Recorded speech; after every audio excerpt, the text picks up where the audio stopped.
Jean-Paul Joiry, bonjour, Bonjour. Et merci pour ce nouvel échange consacré aux réflexions sur ce que la philosophie peut apporter à nos vies et à notre époque contemporaine. Dans votre livre consacré à la manière de vivre et de penser dans l'incertitude, paru chez Flammarion en 2021, vous consacrez 2 chapitres très intéressants qui peuvent être mis en regard, dont les réflexions peuvent être mises en regard l'une de l'autre. Premier chapitre consacré à Averroès, l'autre consacré à Maïmonide, l'un musulman, l'autre juif, l'un et l'autre se situent vers le XIIe siècle, vous avez précisé tout ça, et qui livre des réflexions aujourd'hui, j'allais dire pour parler trivialement, décoiffantes, concernant la vision qu'on peut avoir de la religion, la place de la religion dans la société, l'un et l'autre essayant de situer la religion à sa juste place, et nous sommes encore une fois au XIIe siècle. Donc, que s'est-il passé? Qui sont Averroès et Maïmonide, il faut peut-être le rappeler, et quel apport ont-ils livré concernant la place de la religion dans nos sociétés? Alors, pour faire simple, je pense qu'ils ont, après l'Antiquité grecque, et une longue nuit au sein de laquelle croire et savoir ne font plus qu'un, c'est-à-dire que quand je ne suis pas d'accord avec mon Église, je suis persécuté, et on me fait taire, et ça a frappé toutes les grandes religions du livre. On a coutume de croire qu'il ne s'est rien passé, et pourtant, y compris les personnalités éminentes de notre société, appelant un islam des Lumières ou choses comme ça. Et donc j'ai ressenti le besoin de remettre un petit peu les choses au clair. Soyons clairs, la laïcité a été inventée, réinventée au XIIe siècle par ces 2 philosophes, effectivement, Maïmonide et Averroès, au XIIe siècle. Ils sont nés tous les deux dans la même ville, en Andalousie, à Cordoue, dans une société qui est arabo-musulmane. Hein, c'est le moment où c'est le royaume de Fès, avec il y a le Maroc et toute la moitié sud de l'Espagne. Et une période extraordinaire au XIIe siècle où juifs, musulmans et chrétiens travaillent ensemble, traduisent ensemble les textes, puisque les chrétiens avaient mis de côté l'essentiel des œuvres de Platon et d'Aristote, gardées par les Arabes et les Juifs, et donc on traduit de façon, pour l'essentiel quand même en arabe, puisque c'est la langue intellectuelle de l'époque, et ou le judéo-arabe, enfin c'est une langue intellectuelle, et donc on travaille tous ensemble. Et en soi, ça doit nous intriguer. Comment ces gens qui ont des foi aussi différentes et que l'histoire a porté de façon criminelle, hein, l'une contre les autres, les 3, comment se fait-il qu'à ce moment-là, il y a ce miracle, on parle du miracle grec, moi je parle du miracle du XIIe siècle, arabo-andalou, où sont nés donc ces 2 philosophes. Alors je veux dire, ils réinventent la laïcité. Je voudrais juste dire un mot sur la laïcité, parce que sans ça on ne comprend pas pourquoi c'est important. Souvent la laïcité c'est devenu, il est interdit de porter le voile, ou la kippa, ou la croix, il est interdit d'eux, il est interdit d'eux, il est interdit d'eux. La laïcité apparaît comme négative, ou contraignante. En fait, laïcité, ça vient du mot laos, grec. Ils ont 2 mots pour dire peuple. Ils ont démos, qui a donné démocratie, par exemple. C'est le peuple dans son rapport au pouvoir. Ils ont laos, c'est le peuple dans son rapport à lui-même. Ce qu'ils appelaient donc, ce qu'on peut appeler laïcité, c'est ce qui nous est commun. Tout ce qui est foi est particulier et subjectif, intime. Tout ce qui est 2 et 2 font 4, la Terre tourne autour du Soleil et sur elle-même, ça c'est commun. Donc, par exemple, dans l'école publique française, on enseigne que c'est la Terre qui tourne, qu'il y a évolution des espèces, etc., sans souci des croyances de chacun.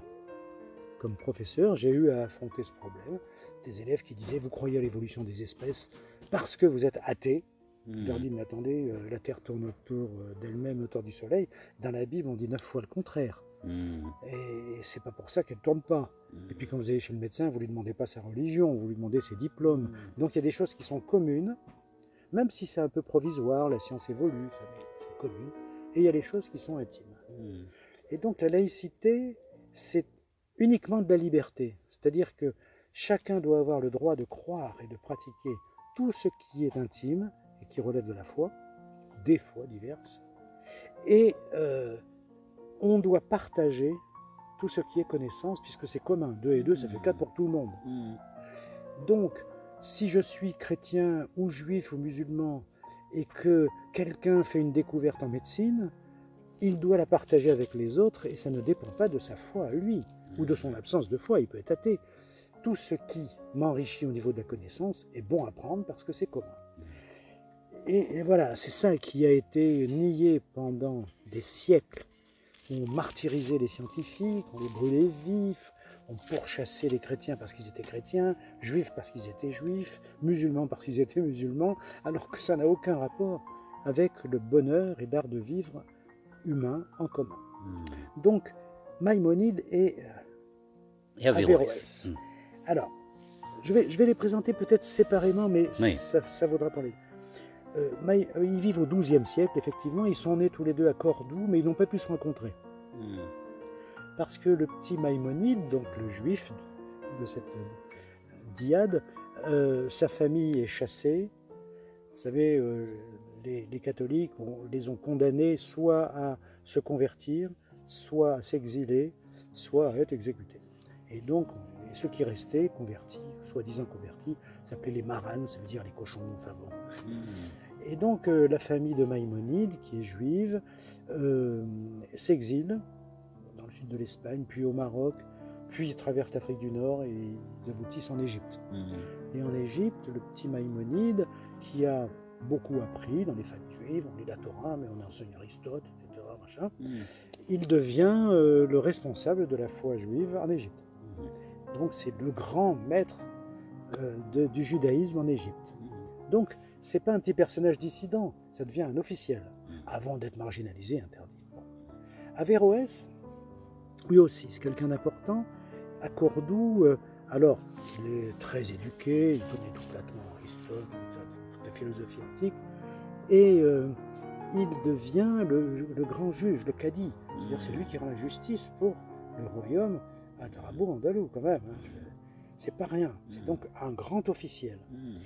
Et cet Averroès publie un livre en 1179, ça s'appelle Le Discours décisif. C'est un petit livre qu'on peut trouver, d'ailleurs, c'est un livre de poche. Et il pose 3 questions. 1. Est-ce que le Coran m'interdit de faire de la science? Il montre d'après le Coran? Non. Est-ce que le Coran m'invite à connaître? Il démontre avec le Coran? Oui. Est-ce que le Coran me demande, exige que je cultive mes connaissances? Et il démontre que oui. Et donc, à partir de là, il arrive, il reprend le verset 257 de la sourate 2 du Coran, où il est écrit « Point de contrainte en matière de religion ». Ce qui est un verset fascinant.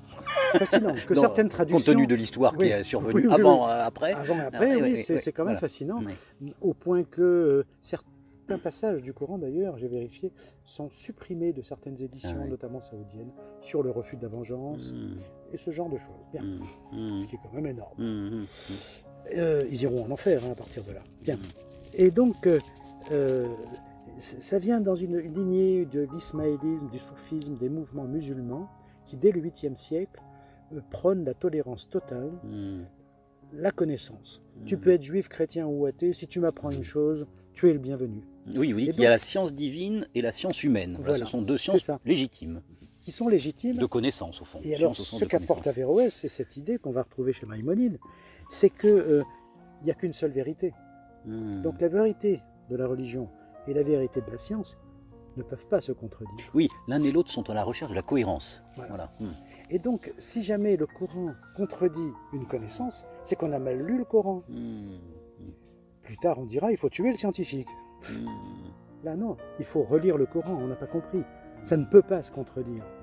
Et donc là, il y a une pensée d'une puissance extraordinaire qui a permis à Averroès de créer un mouvement. Alors évidemment, il est le grand responsable, et puis finalement, on le destitue, on l'enferme, assigné à résidence, et puis finalement, le gouverneur Hafez dit « J'aimerais bien revoir Averroès ».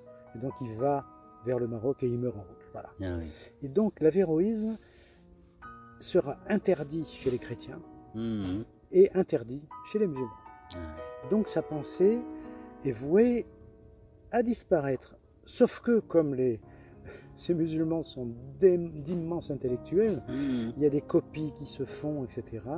Ça aboutit à Venise, où ça va être imprimé, réimprimé, et à Venise, comme c'est un État totalement laïque, où le pape ne peut pas rentrer, son armée n'est pas assez forte, c'est comme à Florence, ça va pénétrer en Europe occidentale par le biais de Venise, et l'avéroïsme va être un mouvement interdit, mais qui porte en germe la philosophie des Lumières. Donc on voit ce musulman, quand on dit il faut un islam des Lumières, il a existé. Il a été combattu. Vous diriez des Lumières, vous dites des Lumières. Oui. Parce que les Lumières, on les associe plutôt au XVIIIe siècle, mais enfin là on est au XIIe siècle et vous dites il y a des Lumières au XIIe siècle. Les racines de la philosophie des Lumières s'y trouvent. J'ai le droit de croire tout ce que je veux, mais quand 2 et 2 font 4 et 4 et 4 font 8, comme l'écrit Molière dans Don Juan, ben voilà, ça ne dépend pas de la religion. Donc la philosophie des Lumières, c'est cette philosophie qui veut développer les connaissances à l'abri de toute oppression. On ne peut pas opprimer la vérité. La vérité, elle continue et elle l'emporte à la fin. Et donc beaucoup de chrétiens, d'ailleurs, seront de ce côté-là. Dans la philosophie des Lumières, ils sont presque tous chrétiens, mis à part Diderot, Dolbach.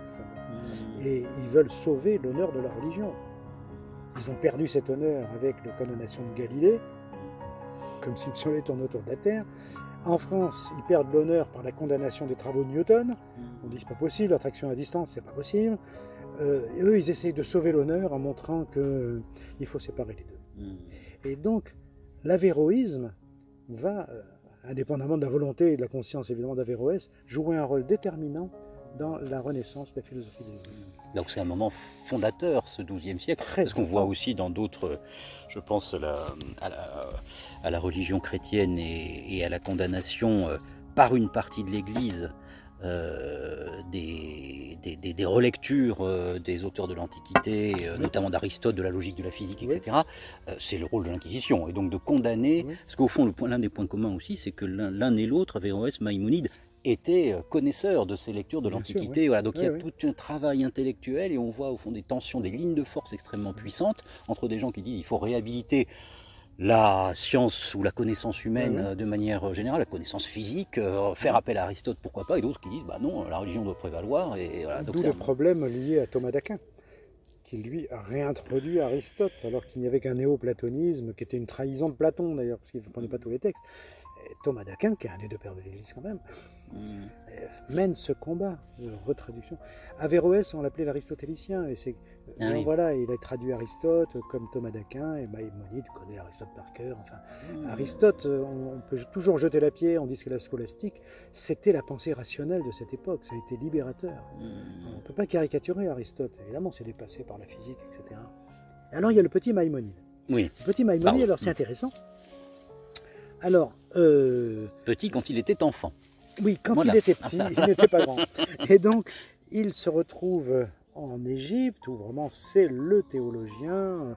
Il écrit en arabe, je crois bien, ou en judéo-arabe, je ne sais plus, c'est une langue un peu bizarre.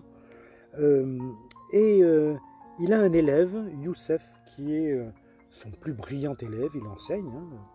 Et puis, cet élève doit repartir, je ne sais plus, en Libye ou ailleurs. Et donc, il ne veut pas laisser partir cet élève sans son enseignement. Et il lui donne un livre qu'il écrit, qui est connu sous le nom de Guide des égarés. Il écrit ça aux alentours de 1190. En fait, c'est le Guide des perplexes, la véritable traduction. Alors, quel est le fil conducteur de ce livre? Et c'est génial, il est très difficile à lire. Il est énorme et très difficile à lire, mais il est passionnant.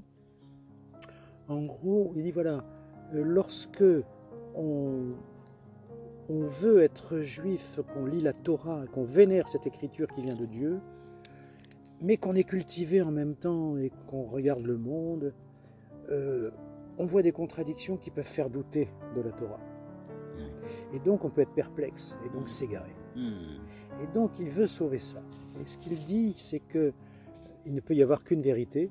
Ils ne sont pas connus à Averroès et à Maïmonide. Il ne peut y avoir qu'une vérité. Et que donc, si la connaissance contredit la Torah, c'est qu'il faut relire la Torah.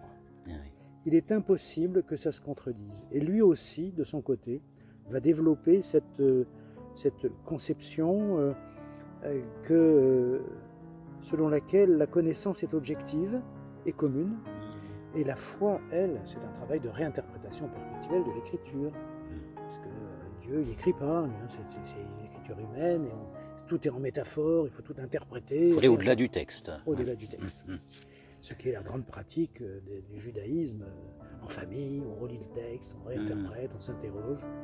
Et donc Maïmonide va développer quelque chose qui est très proche finalement de la leçon d'Averroès, même s'ils ne se connaissent pas. Et les textes de Maïmonide, qui sont évidemment condamnés chez les catholiques, chez les musulmans, bref, chez les juifs aussi, ça va partir à Venise tout ça. Et il y a cette double référence qui vient de l'empire arabo-andalou, du royaume arabo-andalou, et qui va pénétrer l'Europe occidentale par le biais de la Renaissance italienne. Les Italiens, à ce moment-là, ils prennent tout ce qui est bon partout, en peinture, en musique, en philosophie, en sciences, en mathématiques, partout. Et donc, nous avons, en Europe, bénéficié de cette pensée laïque originaire. Parce qu'en Grèce, c'était différent, puis il y avait les esclaves, tout ça, bon, c'était plus compliqué, mais là, on peut dire que en tant qu'Européens héritiers des Lumières et de l'idée de démocratie, on s'y retrouve totalement. On s'y retrouve totalement. Et donc ces deux bons hommes, là, Maïmonide et Averroès, j'ai mis 2 chapitres, c'est encadré par un chapitre sur Galilée, puisque Galilée, évidemment, il va de Venise à Florence toute sa vie pour ses travaux, et donc il bénéficie de cette atmosphère laïque et protectrice, puisque on veut le brûler vif, finalement, on a failli, mais bon, à la fin, Galilée, et puis après les 2 chapitres Maïmonide Averroès, j'ai mis Spinoza, qui est le juif, mais laïque, néo-cartésien, comme on dit, démocrate. Voilà, c'est un bloc fondateur de la philosophie des Lumières. Parce que dans la philosophie des Lumières, il y a aussi Voltaire, qui est, quoi qu'on en dise, pas très tolérant vis-à-vis des athées, par exemple. Il y a aussi des gens comme John Locke, qui veulent que, voilà, on punisse de mort le voleur de pommes, etc. Il y a plein de choses dans la philosophie des Lumières. Tout ça pousse vers le Nouveau Monde. Mais là, on peut dire que quand on a Galilée, Maïmonide, Averroès, Spinoza, on est armé pour le présent.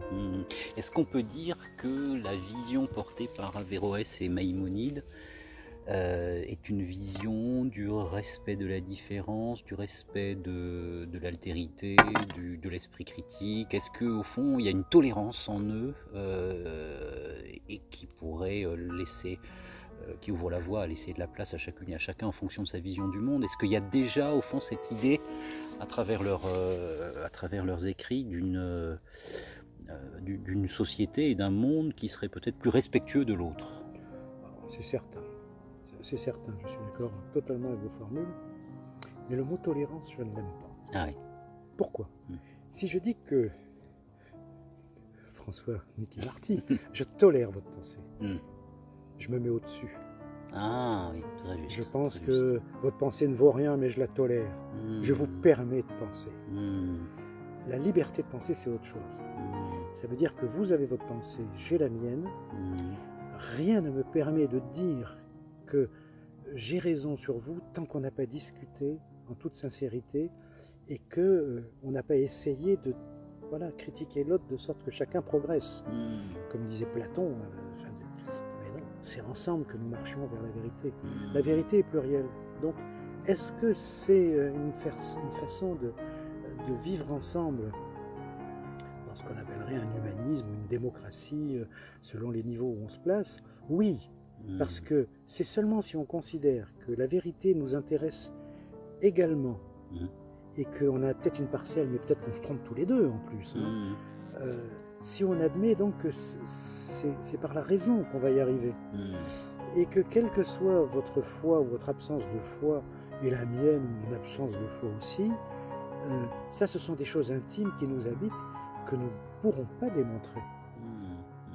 Dieu, on ne peut pas le démontrer ni l'expérimenter en labo, hein, ça c'est aucun espoir, dans les religions du livre en tout cas.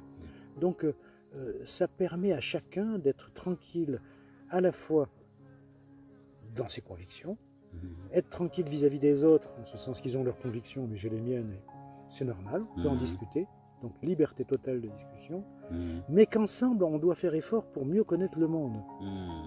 Et s'il y a une meilleure manière de vivre et que la raison me permet de l'esquisser, plus on partage les raisonnements ensemble, plus je bénéficie des raisonnements des autres et plus je vais pouvoir avancer.